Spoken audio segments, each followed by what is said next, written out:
Tulsa Music Stream. And now, your hosts, Scott, Jana, and Nine. You wanted the dirt on Tulsa. You got it.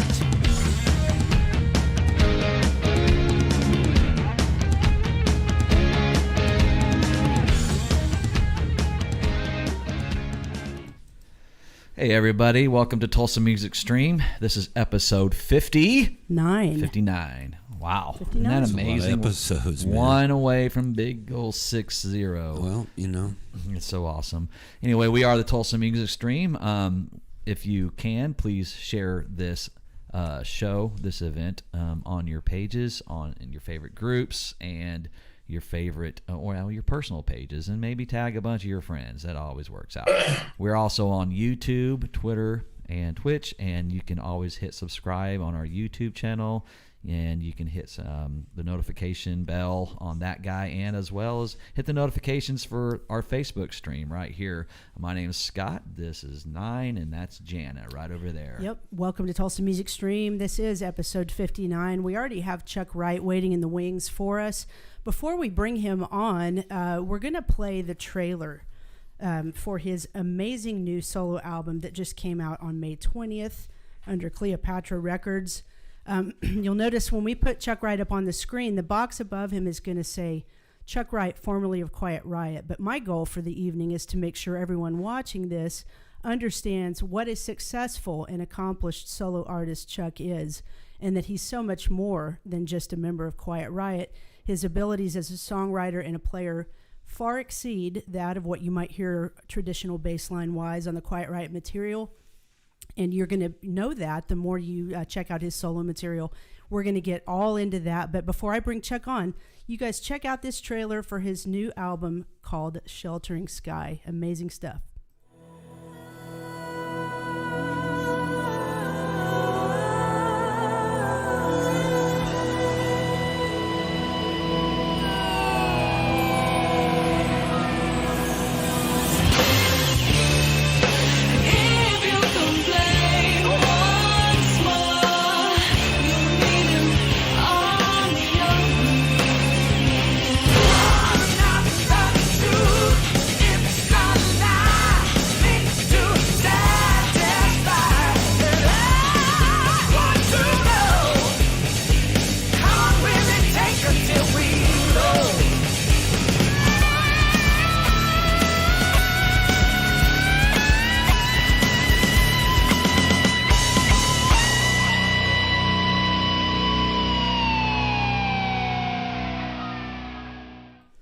That is incredible stuff, Chuck. And I've got Chuck on screen with us now. How are you doing, sir?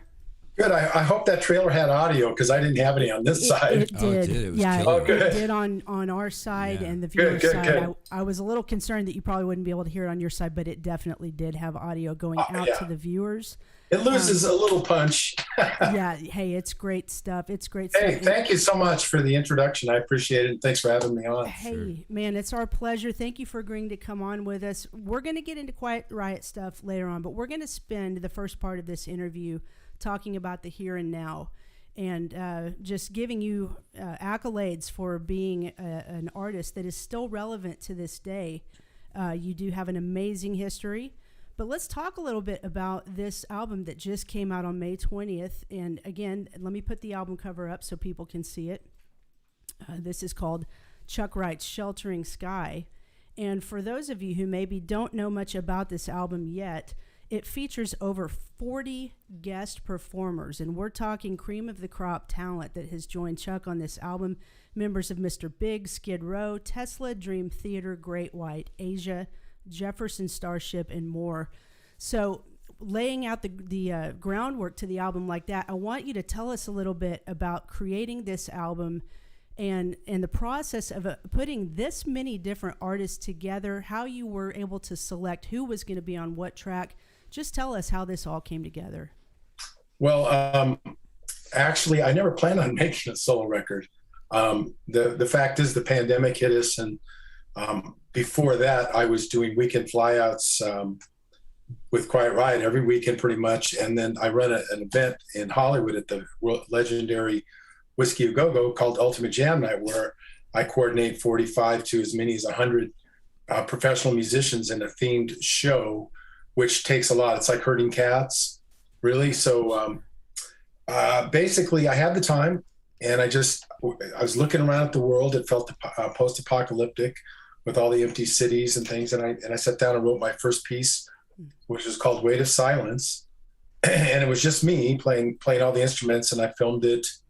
And I edited in images of drone footage of all, like New York, Rome, Las Vegas, all these usually bustling societies with nobody. And I had one character in the video that was in a hazmat suit, like he's the last man on earth, and an empty subway train that went through it. So I put that up myself before I had any kind of record deal or anything. And Troy Lucetta, who you might know from Tesla, Yes. who's a fantastic drummer. I happened to work with him for a Ronnie Montrose remembrance show. And I also know of his work when he was playing with Keith Emerson. So I know he's a really well-rounded musician. But he reached out to me and said, "Hey man, I heard your song. It's really great. I think it would sound really good with drums on it." And I never thought about that. So I said, you know what? Yeah, he's got a studio. So I sent him some tracks and he played to it. And I had him film himself. And at the same time, one of my favorite guitar players in LA, his name is Alan Hines, who's a well-known jazz fusion guitar player, threw some soloing on it that I edited together.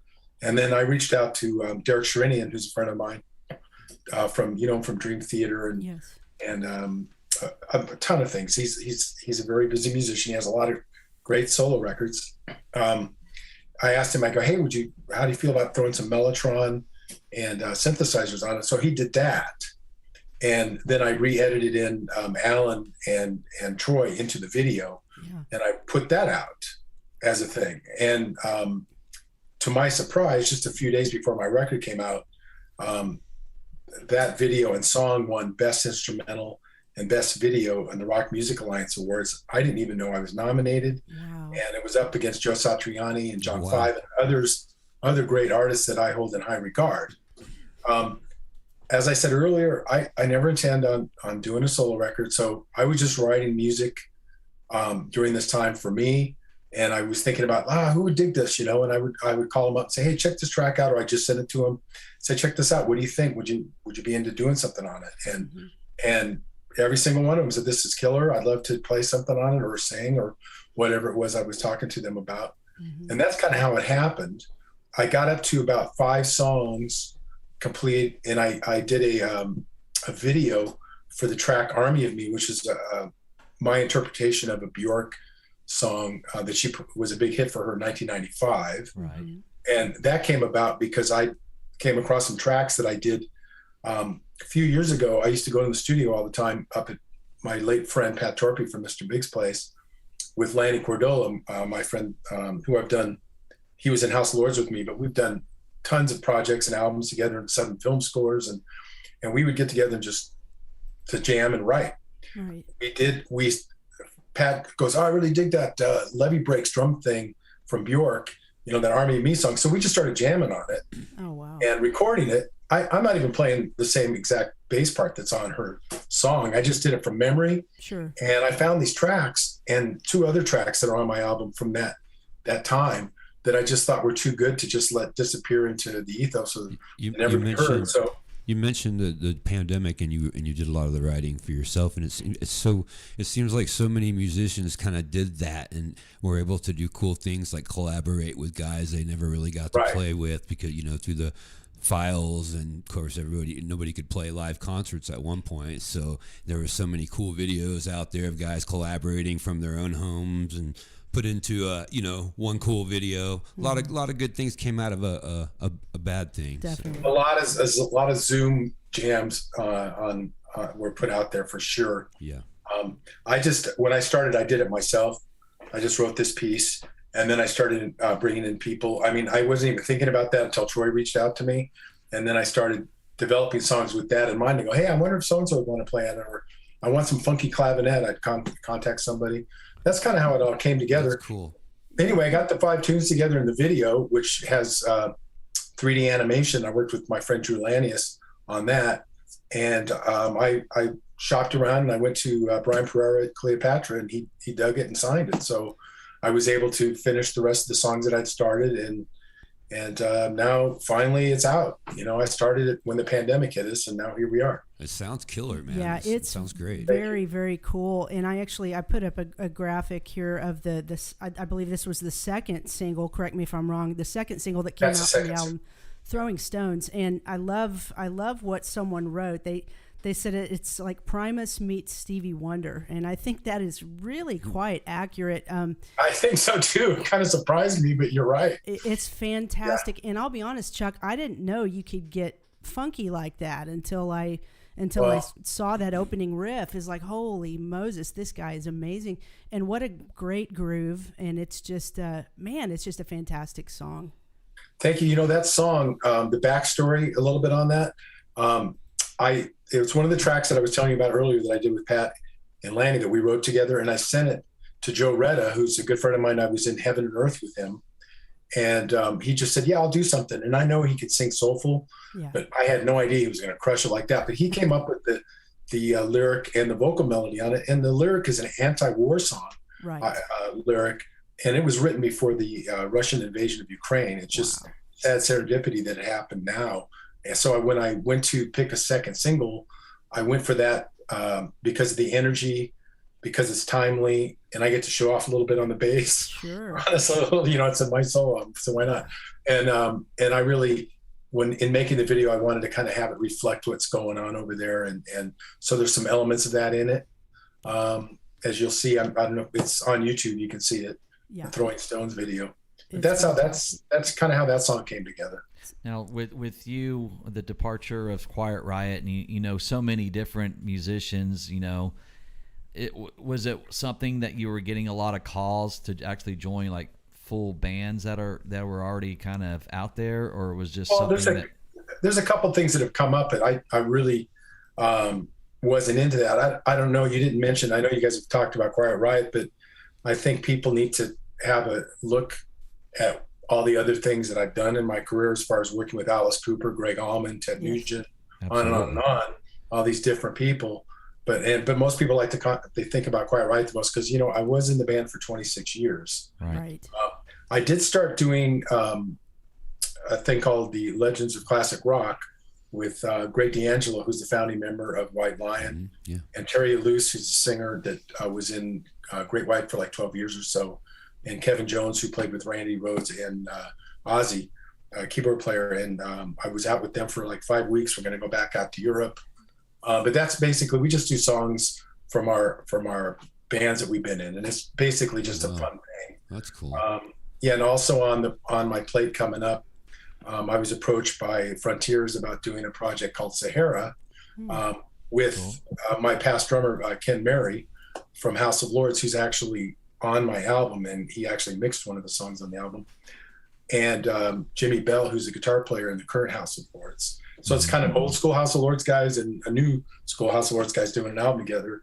And the material they sent me is killer, so I agreed. I said, yeah, man, I really love the music. I'll do it. I'll play bass on it, sure. So there's always things going on. Yeah. But right now, the most important thing for me is with people like you coming in and being able to share this music, because for me, this album is my legacy and not something I did in 1983. You talk about all the people that you played with. You look great. You look like you were our age in 1982, like 11.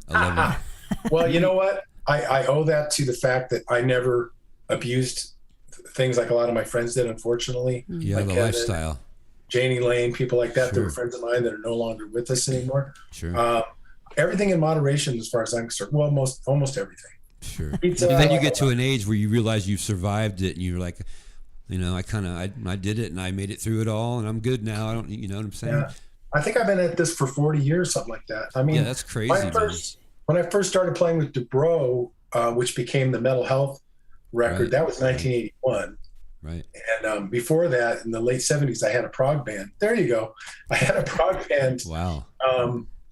That was playing, packing everywhere we played, but that kind of music really wasn't in, even though we packed it out. We were the first band in rock and roll history to have a laser show. We knew the guy that developed the technology up at Pasadena Tech here. So people were coming out for that. They're coming out for the music, and we handed out comic books of the lyrics, and it was a total experience with that band. And at the same time, I was playing with DeBro that got the record deal and did the mental health record. Yeah, you were kind of like a bridge between the two Quiet Riots, you know?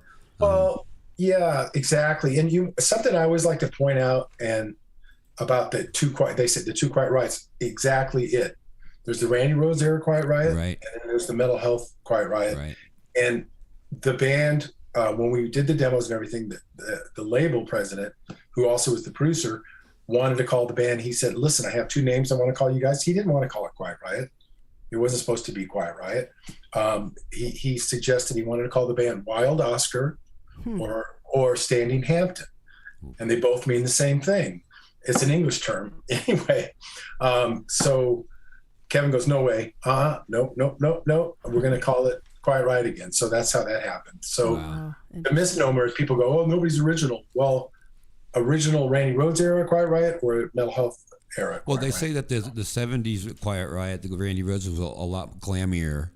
And, Well, it was more glam and it was like lighter. sweet and kind of, stuff. Really, in the musically, exactly. That's another point. It's way the only thread really is Kevin's vocal. Exactly. And he actually sang way tougher. And then Rudy Sarzo later, but yeah. Yeah, But you were Rudy the never bridge. Rudy was not. He was only in pictures. He never was on those records. Right. He just was like, he just kind of came in right when the band was over, and then he was able to go. Randy pulled him into playing with Ozzy, and that's how I got in the band. Rudy actually sat there and showed me how to play some of the songs. I remember that. Oh wow! And then Did he you took off have a and chance to played see that new documentary of on Randy? No, I haven't seen it yet. It's not really endorsed by the family, so I haven't really checked it out yet. I probably should.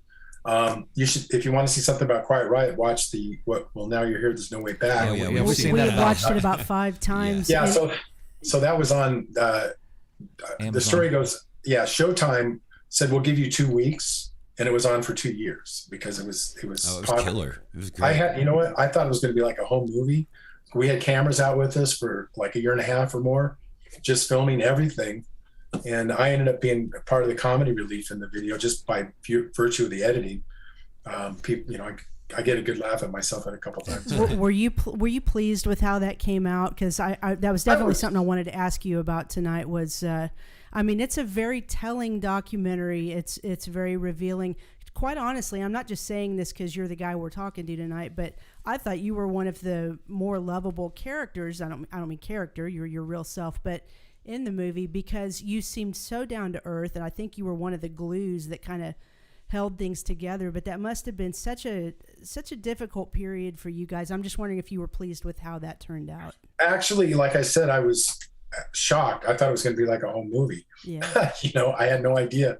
That editor was brilliant. That worked on that movie, and it really was a difficult time for us trying to find somebody to replace Kevin, which he's a larger than life. To me, replacing Kevin was like replacing Steven Tyler. Sure. or replacing. Oh, there I am in 1980. What was that? 2? I'm old. Where's my rocking chair? Anyway, looks like a P bass there. Actually, it was a hybrid of a couple things. Okay. But I forgot even where I was going with it. Just if you were pleased with how the documentary. I was really actually very pleased with it, and I thought the film had a lot of heart. And as I said, trying to replace Kevin's like replacing Mick Jagger, Sure. And we tried. I think we've had 6 different singers. Yeah. And Jizzy, who's with the band, is probably the best choice. Mm-hmm. He's with the band now, and his name first came up in the beginning, but Frankie really didn't want anybody that'd been in so many bands, and even though he was suggested, so we tried some new, fresh faces. There we go. That was at the Pee Wee Herman release party. I remember that picture. Oh, wow. I remember because of the bow tie. That's so cool. Yeah, we were pretty tight back then. You were in the band, both during the time.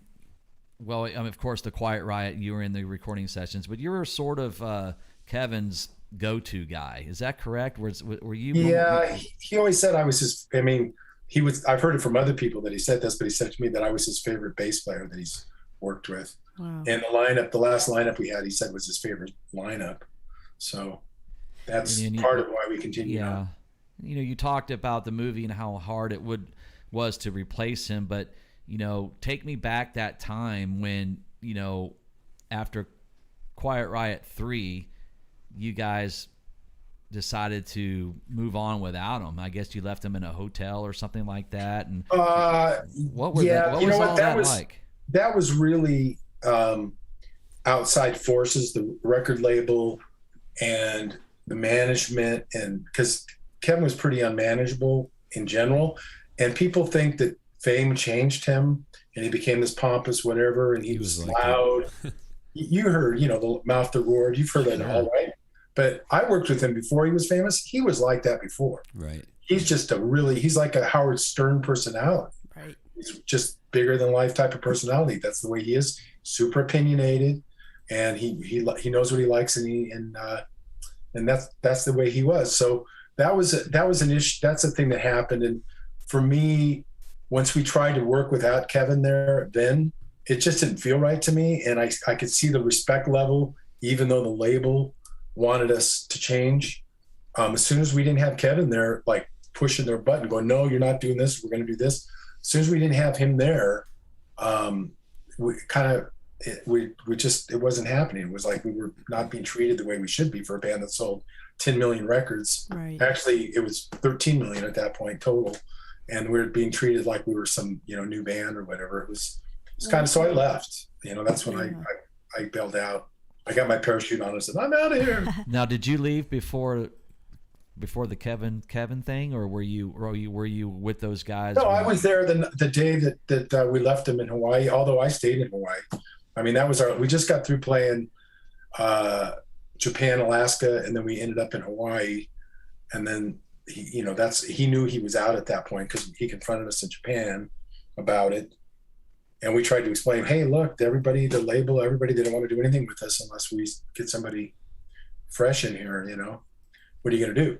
Yeah. I mean, it was his band. And at that point, Frankie really became a force when he took over the band again, you know, when we came back.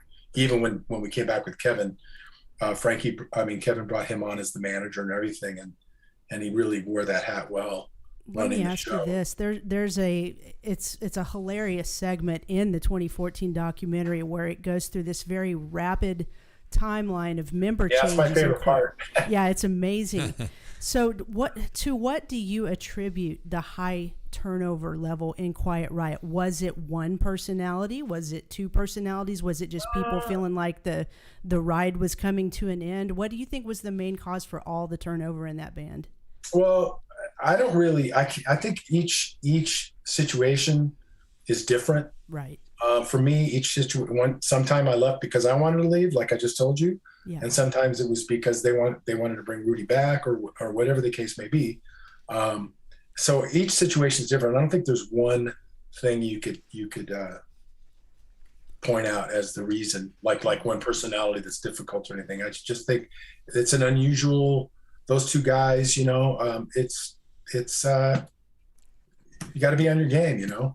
Do you think that if now I'm going to tell you I'm a bass player, but I'm a Randy Rhoads fanatic. So do you think if Randy Rhoads would have not gotten to a plane crash, Rudy Sarzo would have stayed with Ozzy and Randy, and you would have been on that first all the songs on that first album and on that tour, and you know, had one thing gone differently?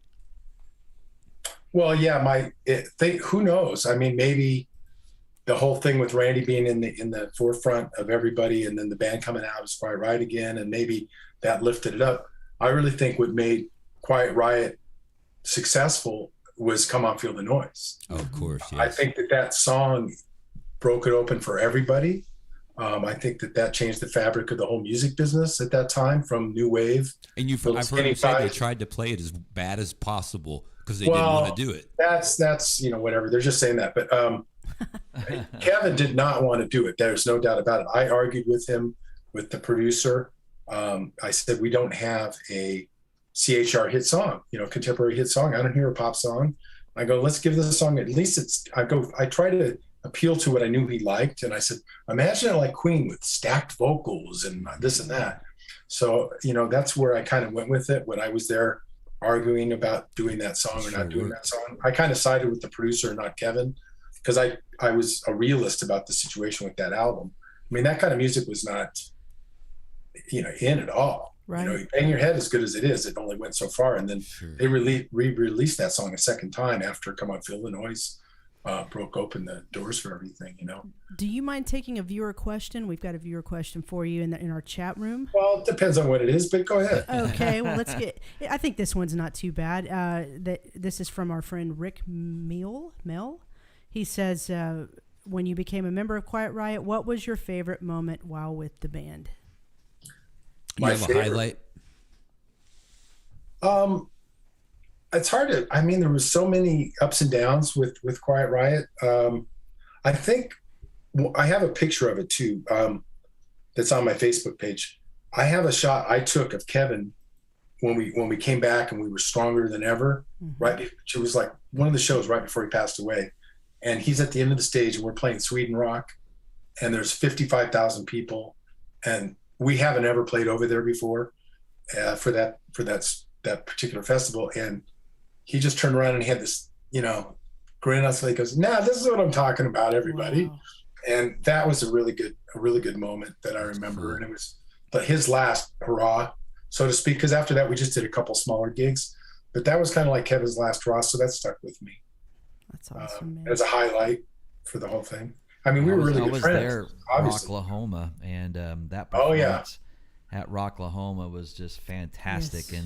And everyone was on top of their game. The mood was perfect, the lighting was perfect, just everything about that show. And I was backstage, and I got to see all of you guys. Hung out with Frankie a lot that day, right? And got to see Kevin walk up onto the stage, and I remember telling him, "Have a kick-ass show," and he just kind of looked at me like, "Who the hell are you?" Yeah, well, that sounds like him. But I'll tell you what, you'd be hard pressed to find a better front man. That's somebody sure. That he was the king at talking to the crowd, and he was so funny. And he would always try to do something during the show to make Frankie laugh, and always like pull his pants down or whatever. He would do something. Yeah. There would always be some kind of moment. It was a real special time, and I remember that show really well. The Rocklahoma, that was a huge audience too. Yeah. Massive. It's quite the thing here now. Were you asked to play bass for Condition Critical? Actually, I was in the studio. They wanted the same vocal sound, so they had me come in and sing, on every track. On the album, and I ended up cutting a song called Born to Rock, which is on that album. Mm-hmm. I don't know what the circumstances were, but they go, "Hey, could you play bass on this song?" I go, "Sure." I didn't know it was going to be the record or what they wanted it for. It was just one of those things. I was there and I said, "Why not?" So right. Let's switch gears for a minute. I want you to tell us how this ultimate jam night that you host on Tuesdays at the Whiskey A Go-Go, how did that come together? And you've been doing that for quite some time, is that correct? Actually, Ultimate Jam Night as a brand started in 2015. Wow. There was this very small little bar that some friends of mine, James Lomenzo, who you might know, and Kenny Aronoff, had a little jam thing going, and I would go there, and they really weren't. It would be the same stuff all the time. And they went on the road, and they asked me to take it over, so I did it my own way, and I brought in like 30 guys, jammed. And it became like this huge thing. And then that place went out of business. They closed. The guy was sold it or whatever. In fact, it's near me. Now it's a burger place. But so people kept coming up to me going, you should do that jam thing again. It was so great. It was such a great place, a great thing. And at the time in LA, in Hollywood, DJs were kind of taking over, Right. And DJs can't jam, obviously. So anyway, I went to this one venue in Hollywood, and that actually was a park bowling alley, and they had a killer stage. And I went there 2 Wednesdays in a row, and they had like less than 20 people there. So I said, okay, that's a good night. And it's the middle of the week when guys, if they're weekend warriors like I was on the road, they'd be home during the week. I presented it to them. They said, okay, we'll give you a couple weeks to prove yourself. After the first show, we had almost 400 people. Wow. And okay, we're gonna do it. So we were there. 55 weeks, and they decided to take it themselves after I built their business up. They kicked us to the curb and took it over. And then I went to a Mikey over at the Whiskey A Go-Go, legendary place. And he told me that he didn't think that the residencies have never worked at the Whiskey A Go-Go, but he would give me a chance. And we've been there ever since. Wow. And we took off for the pandemic, but we're into our 5th or 6th year already. And we were doing it every week. And I'm talking between 45, as many as 100 musicians, professional musicians, doing a different theme each week. I mean, we actually did the complete Rocky Horror Picture Show in costume, top to bottom. We did Spinal Tap in costume, the whole thing. I mean, we really go for it sometimes, you know, it's pretty crazy. But actually, and we also try to help the community, and we do charity things. And just recently, we did a benefit for Ukraine and the World Central Kitchen, and we raised thousands of dollars for them. And there was actually a family that just had their home bombed out, and they just got relocated to Los Angeles. We had them as guests, and they came up on stage, and the dad talked to the crowd, and then their little 7-year-old sang "We Are the World." Oh, wow. That's cool. That's so neat, man. Boy, that's world-changing stuff right there. That's why we do what we do. You know, the music stuff's fun, but what's so cool is a guy like you gets a platform that, you know, and you can use that platform for good, and obviously you're doing that. Well, that's what I'm trying. Well, the idea of the Ultimate Jam Night really was about connecting musicians, bringing people together that might not have seen each other in a while and played together. For instance, Sugarfoot Moffett, the drummer, and Greg Wright, a guitar player, did the Michael Jackson Thriller tour years ago. They haven't played together since. And I got a hold of them and go, hey, you guys should come and do this thing, and it'll be great. You haven't played together. Things like that are always great to do. And I like to take a young player that's fresh, that I think is really good, and throw them in the deep end with some pros and watch them grow. And that's really rewarding. That's great, man. Do you have any plans or hopes of taking your solo album and turning it into something where you take a band out on the road and do some live shows with the material? In my dreams. Right. No, the fact is, if you listen to this album top to bottom, you will find that it's super cinematic. It's very deep. It's similar to like the way how deep a Pink Floyd record is. Yes. And I would need Roger Waters' budget to really pull off the kind of immersive experience that I would envision for this music. I mean, I possibly could do like maybe Throwing Stones, Army Me, a couple more stripped down, and then do some songs from my past. Right. But to represent this album properly, you know, if there's a man, I could try to figure it out. But to really do it right, the way I would want to do it, would take some good backing, I think, and a lot of musicians. Yeah. I mean, one of my songs, I have 5 guitar players on it. Right there you go. You know, Now you could I've do got what pedal steel slide guitar, and you know, you could do what some of us lower budget local musicians do, and you could track all that stuff. And well, yeah. I'm kidding. I've seen. I mean, there's a lot of bands that go out there. Absolutely. That's tracks the and 2000s for you. Yeah, exactly. I mean, there's a lot of that. I don't know. I mean, a lot of the instrumentation is acoustic guitars and pedal steel and lap steel. And in fact, I have a Celtic piece on there where I have fiddle and Bahrain, and I have 3 drummers playing. So you felt gratification just recording it all and getting it out there. Yeah, you know, and like I said, I wasn't planning on a solo record. Sure. I just was writing songs and music that I liked, that I'd want to hear. Right. In different styles. I like a lot of different styles of music, and I've done a lot of different styles. So then the answer to the question is that you never know, because you weren't planning on making an album, so there's no tour plan. So you know. You know what? I would love to go blow people's minds with this. Trust me. There's some amazing performances on this record by these guys, and I mean they're friends of mine, but some of the best guys in the business are playing on this, and they just did their own thing. So, dude, this is what I kind of give them. I go, well, I kind of want a Jeff Beck. Going Alan Holsworth kind of thing, sure. And they would give it to me. You know, it was fantastic, and the singers on this, every one of them is great. You know. So let me ask you a kind of a gear question. The 3 of us are musicians, so we like to kind of nerd out on gear stuff sometimes. One thing that I absolutely love, I mean, I love The Weight of Silence. I think it's a beautiful, beautiful piece of music. When I saw that you were playing a fretless bass, I got really excited, because those are.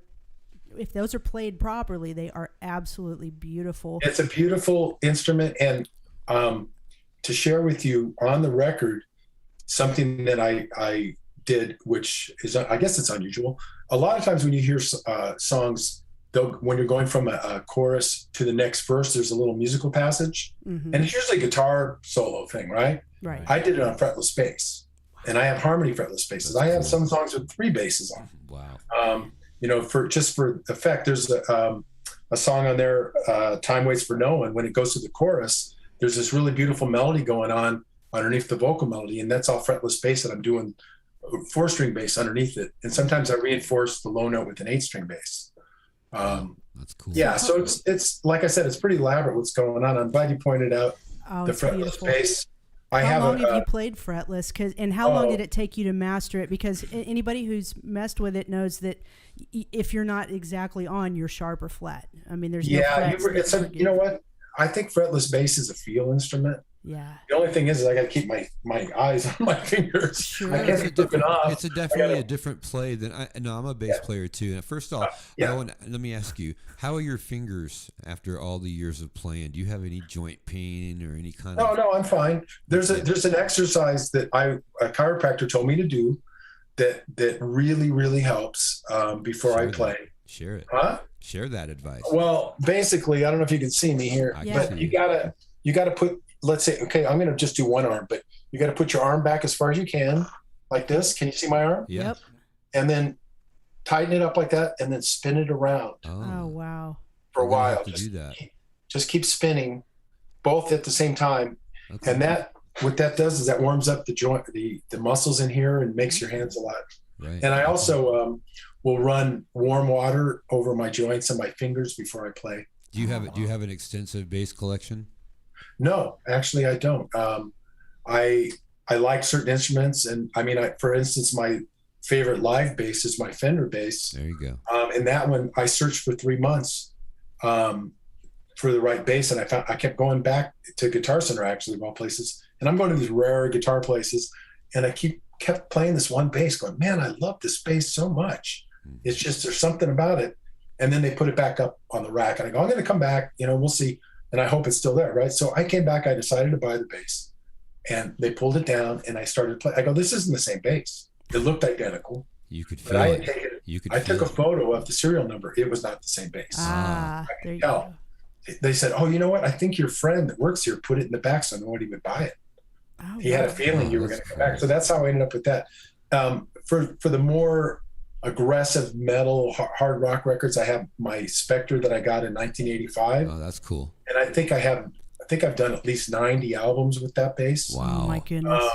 Wow. And and I actually talked Ted Nugent into fretless on a song on his album that I did. Wow. And I'm a finger player, and I kind of insist on that, but he made me use the pick.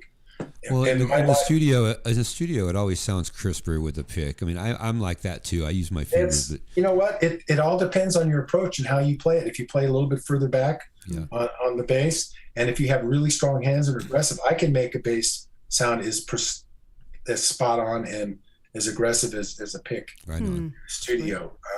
It can be done. My license plate says no picks. Oh, sweet.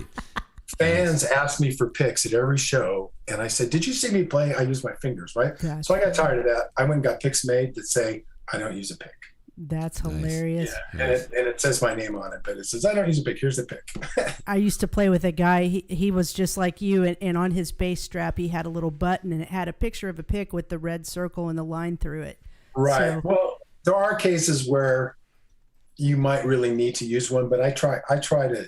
It's a feel thing for me. A pick makes everything sound a little bit stiffer and more on, and you can't just dig into the note and place it in the right spot.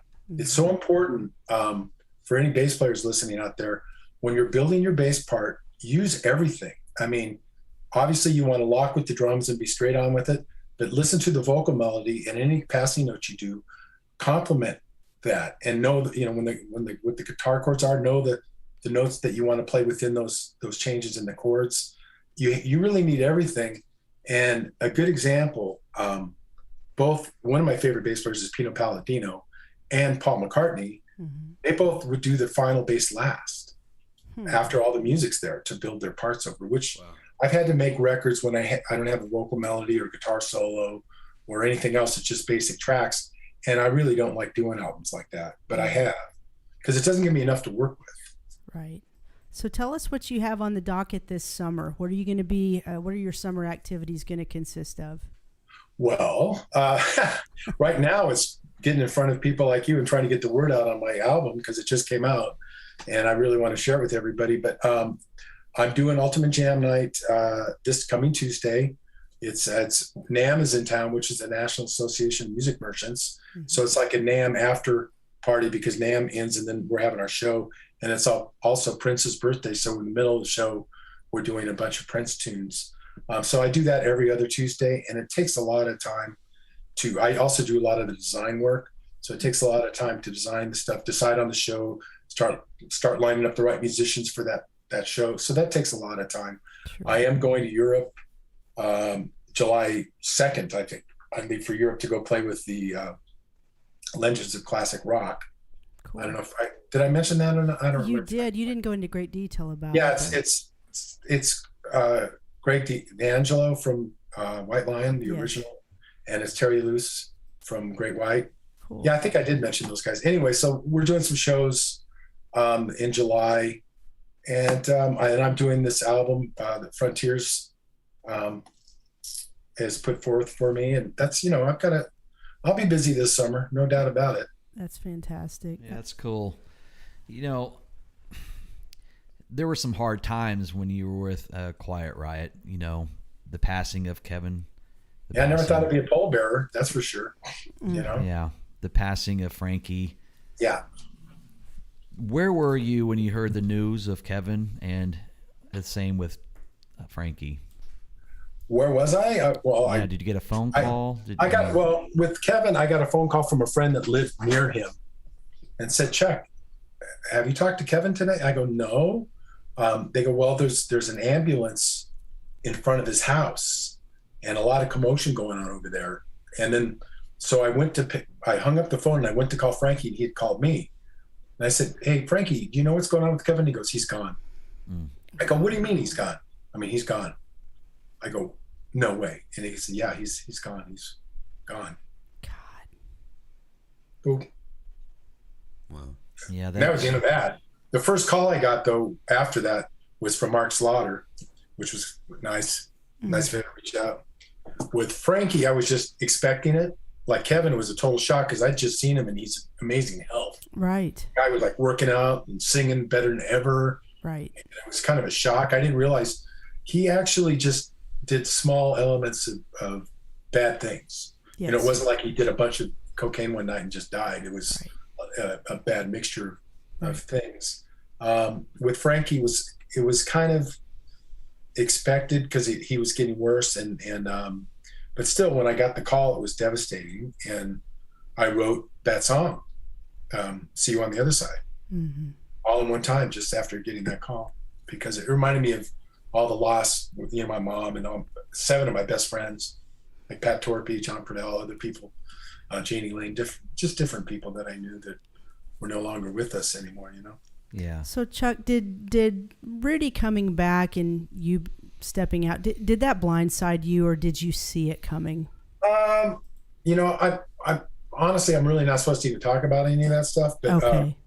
I was told don't, but did it surprise me? No.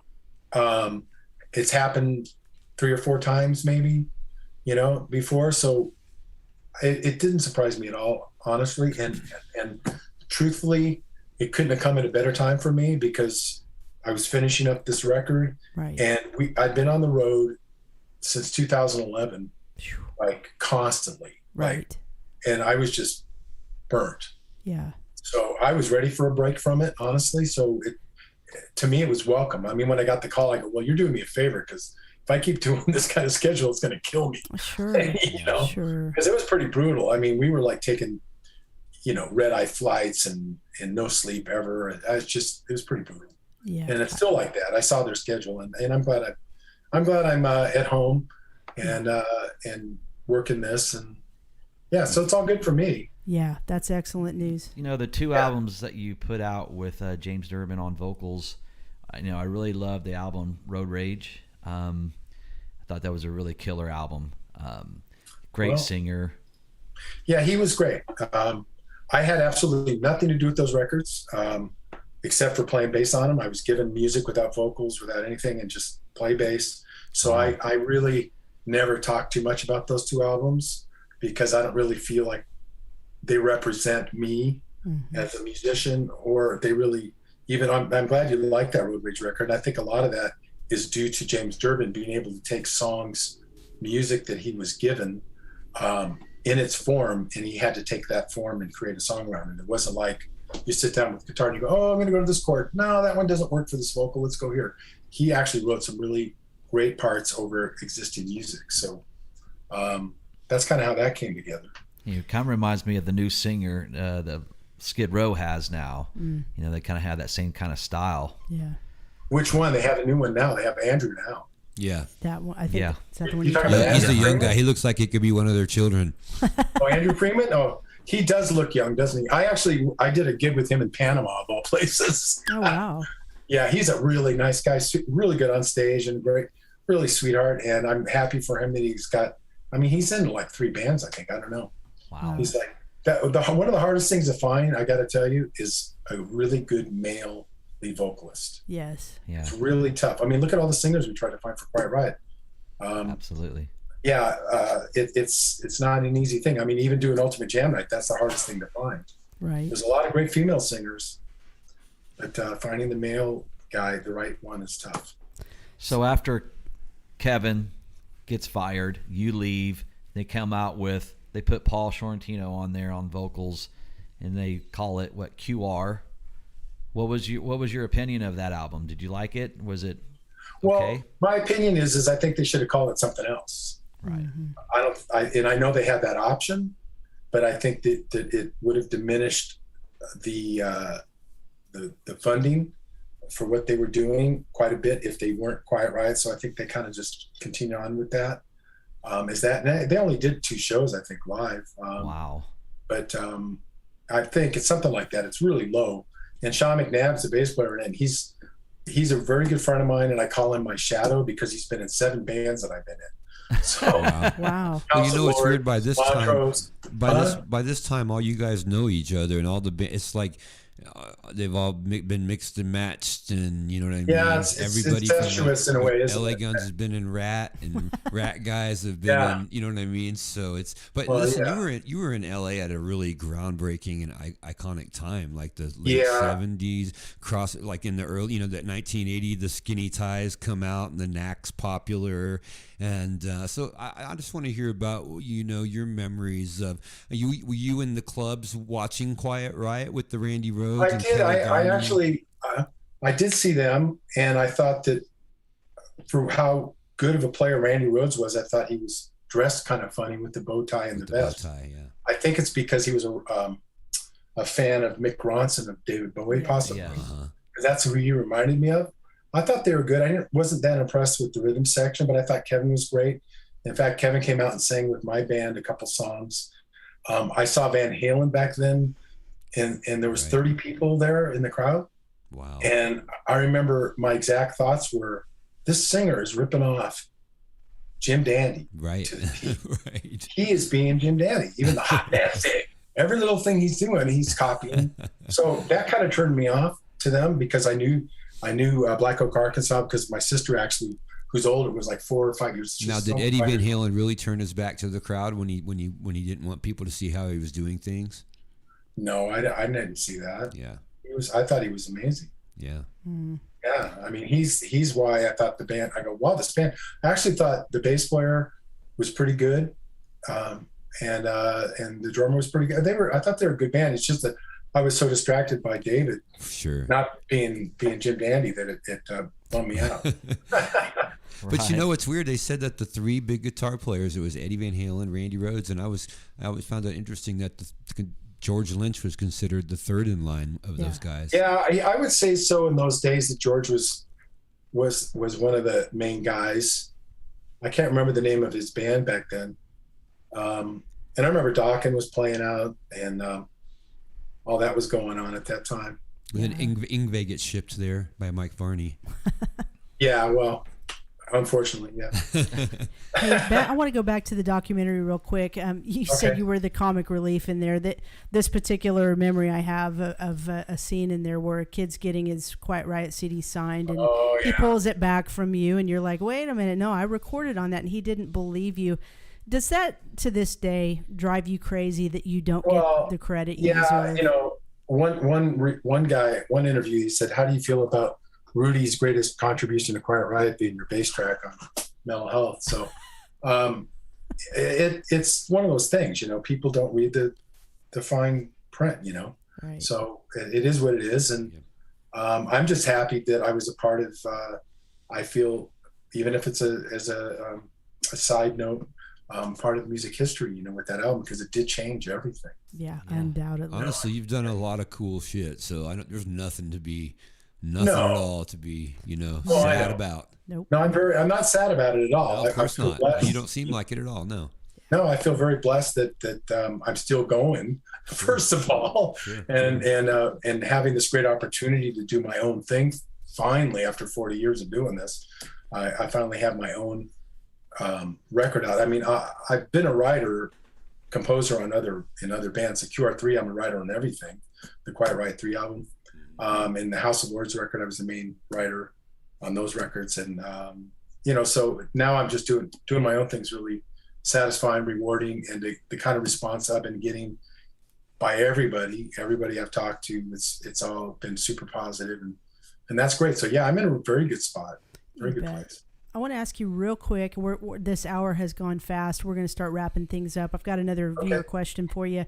But before I get to that, there's one guy you worked with that I don't know how many people know who this is, but I know who it is. Tell us briefly your experience working with Ken Tamplin.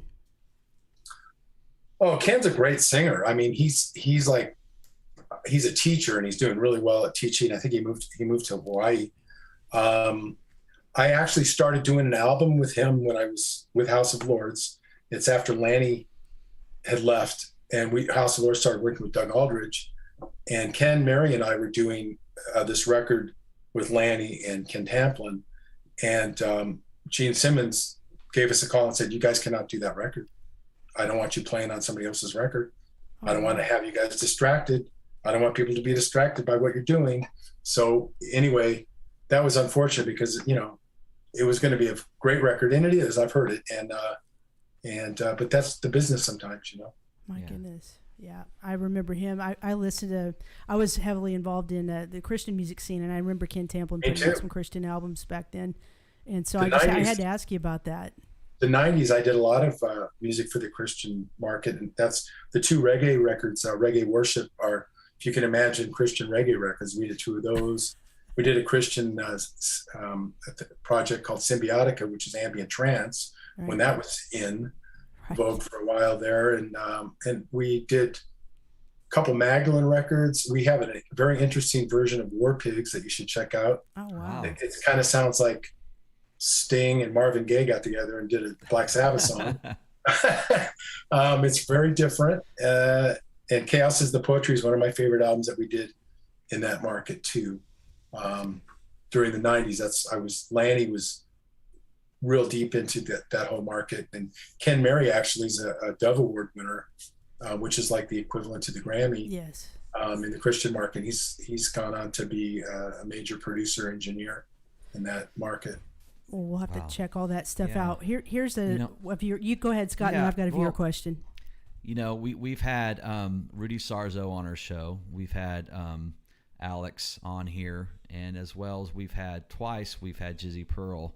I wanted to know, and Jizzy Pearl's a trip, and his books are way out there. His books are crazy, but they're good. What was your relationship, or should I say, what is your relationship with Jizzy Pearl like? Jizzy, he's very unique. He's kind of sardonic and dark.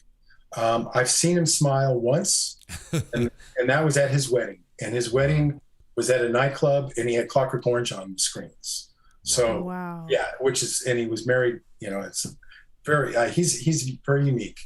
And don't forget, he crucified himself on the Hollywood sign. That's right. Of course. Yeah. So, we got along great. I mean, always, and he's a lot of fun on stage, and yeah, we got along great. I actually did a tour.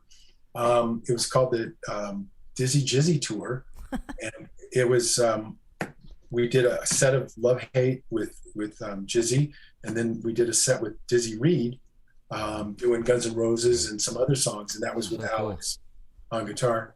Yeah, the Dizzy Jizzy Tour. It was a lot of fun. That's awesome. So our viewer Timothy Kirk, he says, I joined in late, but did he talk about who his influences were growing up? I don't think we got into that. Who were your influences when you were growing up?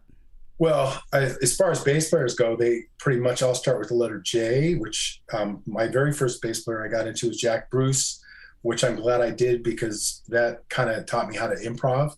Because I remember doing Spoonful for like 20 minutes, and because of Cream and that music, it changed my life because at that time I'd been in military school for like almost 9 years and was going to go to the Air Force Academy, and I became totally into rock and roll. I mean, I made my first gig, I drank beer, I made $75. The girls thought I was cute. So I said, this is the life.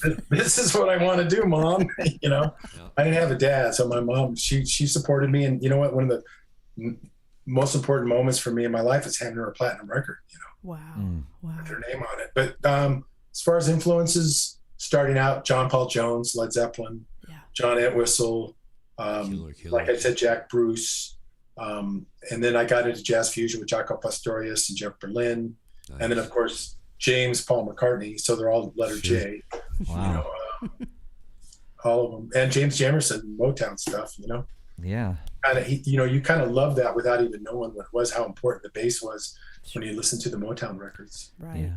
Mark Nelson in the chat room, he says, I was fortunate to get to speak with Jim Dandy on a couple of occasions. Nice guy, well aware that David Lee Roth copped his entire shtick, didn't seem bothered by it. Imitation is the most sincere form of flattery. Yep, that's true. Yeah, that's true. Well, I didn't know that. I didn't know what Jim thought of it because at that point I'd been out of touch. But during that time, what I was going to say is my older sister, she's like 4 years older than me, almost 5. She was dating the guitar player in the band when they were trying to get signed, Black Oak, Arkansas. And I remember riding with the guitar player. I can't remember his name right now. So slipped my mind. But he taught me how to sing harmony, driving down in the street. I was singing along. He goes, you know how to sing harmony? I go, no. And he goes, okay, just go a third above. 1 3 5 3 1 1 3. So there's your note, 3. And that's how I started to learn how to sing. Yeah, from that. But that's why, because I saw Black Oak, Arkansas so many times because my sister was their friends and I'd go to their gigs locally. That's why when I saw David Lee Roth, it was like, what? That's awesome, man. Yeah. Well, hey, Chuck, we'll start wrapping it up. I want to make sure that we drive home to the viewers to check out your new album. I'll put the album cover back up here one more time. This is Chuck Wright's Sheltering Sky, and you guys need to pick this up. Again, this is an amazing album that features more than 40 guest performers, and Chuck's put his heart and soul into this. You can check it out. Can they get it off of your website at chuckwright.com? You can go to my website and there are links to get it. Okay. I tell people, hey, if you want a hard copy of it, which I encourage, mainly the album cover is so killer. It was done by Glenn Wexler, who has done 2 Van Halen covers and Kiss and Deep Purple and on and on and on, all these different. And he's one of my best friends and heard the record as I was building it, right, as I was recording the music. And then he said, hey, can I do your cover? So that's why. But you can go to Amazon and save the shipping charges, or you can go to Cleopatra Records and get it. Okay. And it's pretty much available, the usual spots. Spotify has it. I don't know why, but the record labels throw up your music on YouTube right away, so anybody can just listen to it. So, right. But that's okay. I just want people to hear it and experience it, and hopefully they'll find something there that they dig. Well, it is fantastic, and we just want to commend you for all that you're doing. That you are achieving so much success as a solo artist, and you're doing lasting work like the Relief for Ukraine, and involved in work that really, really is very tangible and matters in the long run. And we appreciate you coming on with us. We appreciate your heart. You're obviously a very good guy who cares about his fellow man, and that's what the world needs more of right now. So we truly appreciate your time tonight, Chuck Wright. Everybody go to chuckwright.com, support Chuck in all his efforts. Thank you so much for coming on with Tulsa Definitely a Music pleasure Stream. speaking to you Yes, tonight. sir. Yeah, nice talking with you guys too. Don't And, Want to Let You Go off the Mental Health album is one of my favorite songs on That that is a album. Oh, good dude. song. It is a good Thanks, man. That's my bass. You can hear the difference in our style. Yeah. Excellent. Definitely. Chuck Wright, everybody. Thank you so much. Have a great night. We'll Thank talk you, to you Chuck. soon. All right. Take care. Thanks, Thanks for buddy. reaching Thanks, bud. out. Bye-bye. Great interview. Awesome. Is that okay? Great guy. Yeah. Great guy. Hope you guys enjoyed that too. He's very interesting. Got a lot of good stuff to talk about. Very much Yeah. so. Very much so. Wow, Very- that was very cool. great. That was great.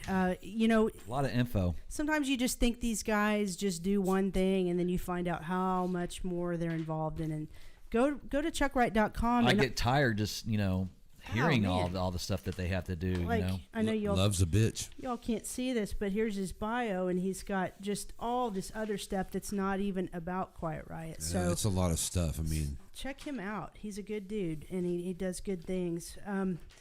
And before we get off tonight, we want to we'll talk about a couple different things. It's been a hard week here in Tulsa for us, for our community, for our music community. One thing I want to put up on the screen, we have a brother in need, and it's Travis Oles. And most of you out there probably know Travis. You're probably friends with Travis. He's been in a fixture in the Tulsa music scene for years and years and years. And Travis is currently battling cancer. And I know some of you know this and some of you don't, but the medical bills are piling up for Travis. And I spoke with him this week, and we were going to have him on tonight, but he just wasn't feeling up to it. And I said, how can people help you, Travis? And he said he's got a Cash App set up. If you guys can kick him a few bucks, help him out, man. just Cash App him at $Travis Oles, and the spelling is there on the screen, TravisOHLS. Anything you can do. I know for a fact he's played a lot of benefits to help a lot of people out. That's right. So now it's time, help a brother out. And, That's right. And help him out because that shit's not cheap at all. So if you got money you're throwing around, throw it his way, please. Yeah, every bit helps. He's a good brother. I actually talked to him before we came on the air tonight, and he just wasn't feeling strong enough tonight. I said, hey, we'll touch base in a little bit, but I still want to get your story out there, so let me put that up one more time. Cash App, $Travis Oles. Help our brother out as he's battling cancer. I love it.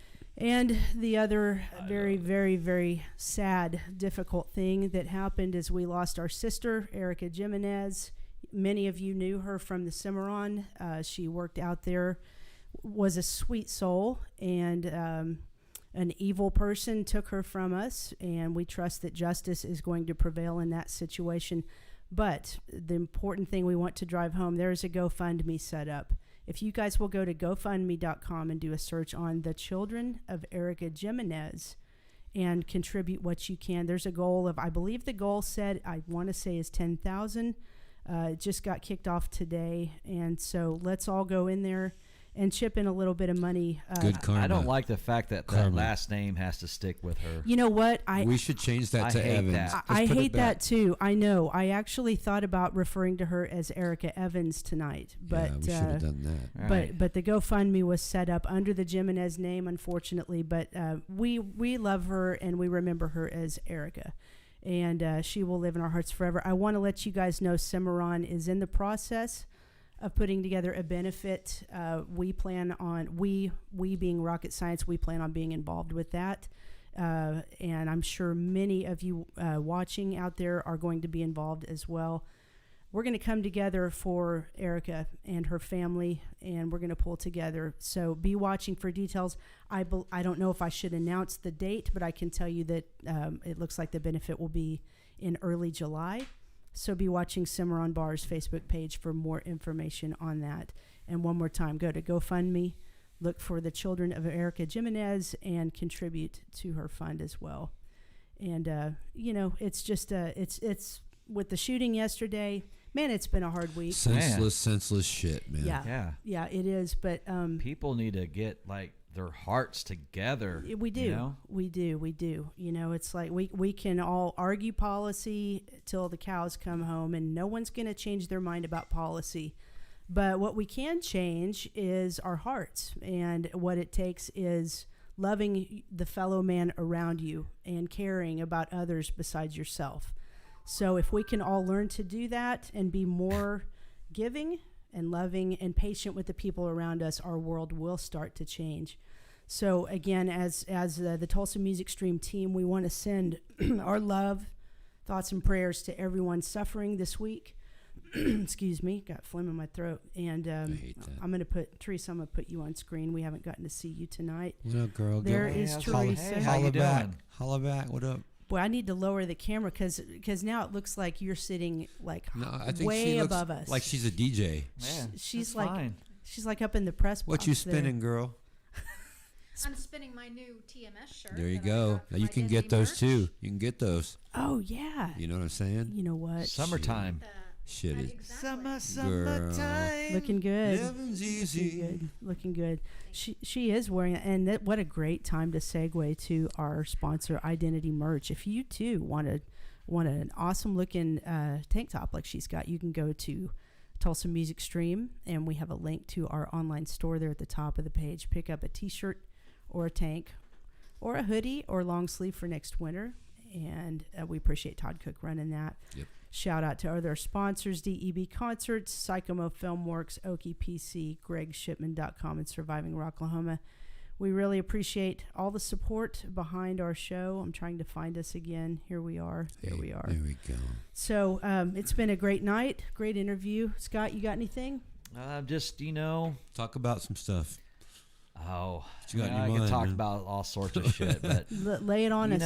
just guys, men just need to like chill with the whole abuse on women thing. That's just bullshit, and Yeah, it it's just pretty needs to stop. stupid. And Yeah. it both ways because of Amber Heard and all that. I mean, just, yeah. just Right. and Yeah. people need to like really to dissect each other before just jumping into quick marriages and then having it all tailspin within a couple of months. And, Like Dahmer dissect people. just do some research on them, do some background checks, whatever it takes, Yeah. just to figure some people out before you Carfax. just jump right in there and then you don't know who you're with, and that's Yeah. all. That's all know. I got. I know. I don't know. Hindsight's always 20/20. We all have probably made choices we regret, I'm sure, but the bottom line is we do hope that you guys watching will just love one another, be patient with each other, be kind and caring and giving, because when we start seeing outside ourselves, again, that's when the world starts to change. We have this little platform here that we like to use. We like to talk to artists. We like to promote people, but we also want to get good words out. And so I hope we've given you some tonight, given you encouragement and love, and know that we love you guys. We thank you for supporting all we do. You guys got any words before we sign I off? think 9 has some words. It's 9:01, so it's perfect. I just got one word. Peace. Amen. Teresa? No, I don't. Nope. That's it. That's probably a perfect way no, to we don't. end. No, we don't have anything else now, dear. Okay. Well, we don't know when we're going to be back on because we haven't booked anybody else We do yet. both play live this Saturday night, though. Oh, we really? do. Where I are think you s- at? I'm in Salem Springs at the Cherokee Casino. Oh, You are at the Lenny's. hey, you get to enjoy the new food court they have there. I'm quite looking forward to the Oh. new food court. Yeah, Dude. you get your $15 food voucher, and you get to okay. use it wisely. Well, shit. 16. Shit balls. Hey, there's a 16. there's a bowl. It's a Mexican bowl, some kind of Mexican bowl at the Mexican place. Get that. Okay, I'm gonna remember you said that. Yeah. No, that's all I got. I think. Okay. You know, Well, Okay. stay gold, and yeah. you with- know, with- See you guys at Lenny's this Saturday. and We'll be there. he'll see you at Siloam. I'll see you. She'll I'll there. see you people in Eastern Oklahoma and Western Arkansas. Okay. Come on now. Please be safe and please be good to each other. We love you guys. We'll see you next time on Tulsa Music Stream. Goodbye. Thank you. Good night.